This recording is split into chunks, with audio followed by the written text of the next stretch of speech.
Line-X is a low-tech tool with a high impact. Even the U.S. government is protecting its defense assets with what's being dubbed anti-terror spray. 4, 3, 2, 1.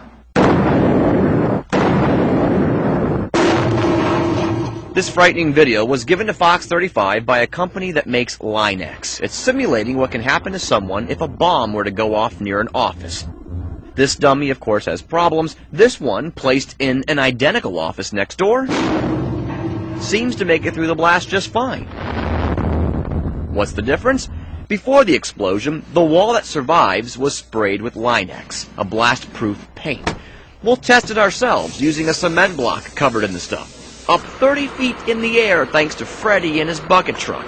Over the edge and... Before we see what happens, let's tell you what we learned about the product. Line-X began as a spray for the beds of pickup trucks to prevent dings and scratches. It's rubbery and touted as stronger than steel, yet elastic, so it flexes and takes the brunt of an explosion. It's the only coating approved by the U.S. Air Force for anti-terrorism bomb blast mitigation. To know that what we're doing now has the potential to save lives there, it's very, very important to me. In a typical bomb blast, 80% of the casualty comes from fragmentation of the building. And that's the concept behind Line-X, containing the fragments and increasing the exit time for the occupants of the building. It's pretty indestructible. James Paul owns Line-X of Orlando. Locally, his team is busy spraying ambulances and Black Hawk helicopters for the U.S. military. It's just our way of doing our small part, to help our soldiers overseas. Back to our test. We had a cement block sprayed with Line-X.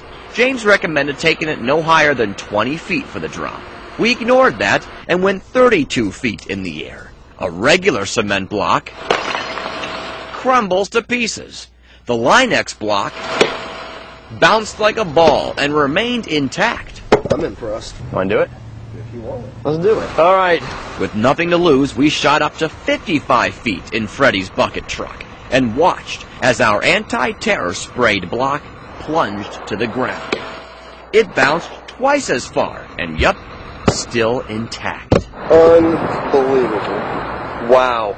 So the stuff seems to work, but it's not cheap. It can cost up to $50 a square foot. For example, if we were to spray the studio doors here at Fox 35 News, it would cost about $5,000. But you don't need to spray the entire building, just the areas that might be vulnerable to an attack.